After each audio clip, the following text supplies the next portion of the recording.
Hey everyone, and welcome to today's Explainer. Have you ever wondered why some software runs absolutely flawlessly for decades, while other systems just completely collapse the second you try to add even a single new feature? Well, it all comes down to a concept that is absolutely crucial yet surprisingly misunderstood. I'm talking about software architecture. Today, we're going to demystify exactly how digital systems are built, right from the ground up. And here is our literal blueprint for today. We'll start with the blueprint of software, move into two laws of architecture, explore planning with architectural kata, draw the line between architecture and application design, break down monoliths and distributed systems, and finally look at keeping architecture in check. Let's get right into it. Section 1. The blueprint of software, defining the foundation. So our source material gives us a pretty formal, precise definition to start. It says software architecture is the set of structures needed to reason about a software system. This comprises the software elements, their relations, and the properties of both. But let's actually translate that into what it means in the real world. At its core, architecture is all about making fundamental structural choices. You're looking at all the possibilities out there and making a definitive call.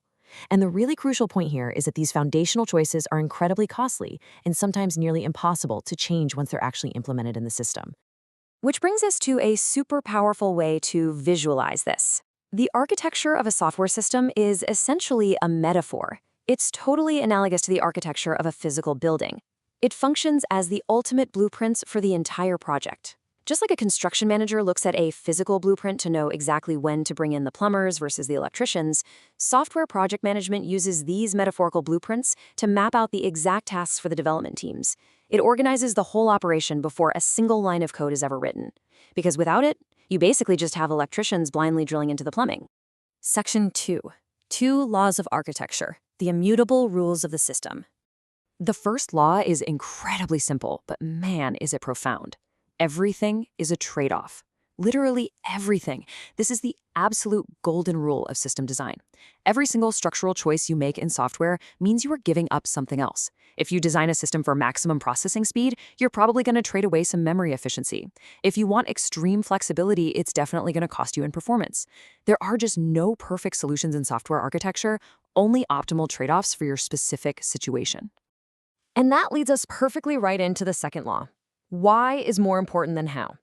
Because everything is a trade-off. The reasoning behind your decisions matters way more than the specific implementation details. The actual technology stack, the how, is probably going to change as time goes on. But the why, the fundamental reason you chose a specific path to solve a problem, that is the true, enduring core of your architecture. Section 3. Planning with architectural kata. Building the solution. So how do teams actually plan this out? Well, during an architectural kata, a team follows a very specific sequence. First, they extract the architectural characteristics. These are your non-functional requirements, things like security, scalability, or performance. Second, since we know from our first law that everything is a trade-off, they have to prioritize those characteristics based on what the business actually needs. And third, they model the components to match. To do this efficiently, teams often use flexible methods like the C4 model. It breaks systems down into simple, nested containers, so you can model the structure just enough without getting totally bogged down in the weeds. Now, what's really interesting here is a strict rule about how these modeled components interact. Our source points out that if you have synchronous communication between components, it effectively entangles them. Because they are locked into this synchronized communication loop, those specific components absolutely must share the same architectural characteristics. You can't have one be massively scalable and the other not if they're entangled synchronously. They sink or swim together as one unit. Of course, going through this whole rigorous kata process doesn't mean much if you don't record the results. Formally documenting your architecture is crucial. First, it facilitates clear communication, making sure everyone from your devs to your executives is on the same page. It also permanently captures those early, high-level design decisions, the whys we talked about. And finally, great documentation lets you reuse successful design components on future projects, which saves a massive amount of time down the line. Section 4.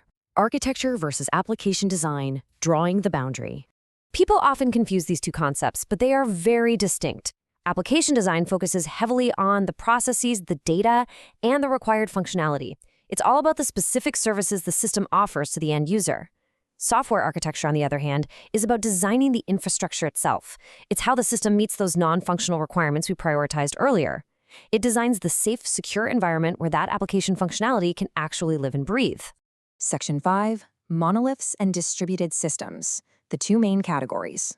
When you zoom way out, practically all structural designs fall into one of two main buckets. You've got monolith architecture, where all the components are woven into one unified codebase and deployed together, or you have a distributed architecture, where components are spread out across multiple networks or servers. Think of a monolith like a massive all-inclusive resort. A distributed system is more like a whole city of specialized independent shops.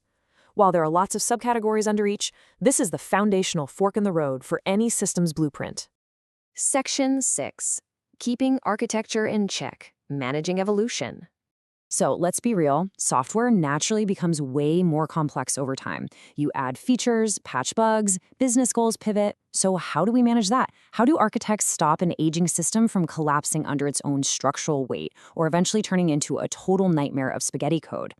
The incredibly satisfying answer to that problem is a concept called fitness functions. These are specialized tools that software architects use to continuously keep the architecture in check. You can think of them like automated guardrails for your structural blueprint.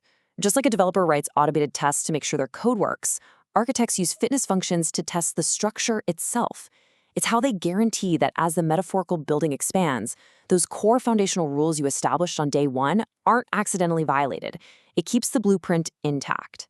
We've covered a ton of ground today, from understanding the actual blueprints of software to the immutable laws that govern them, planning with the kata process, and how fitness functions keep the whole thing from falling apart. But remember our very first law, everything is a trade-off. Which leaves me with one final provocative question for you to reflect on. What architectural trade-offs are you making today? Are you prioritizing speed over stability? Are your components dangerously entangled? Keep these structural laws in mind the next time you map out a project, and remember to always focus on the why over the how. Thanks so much for joining me on this explainer, and I'll see you next time.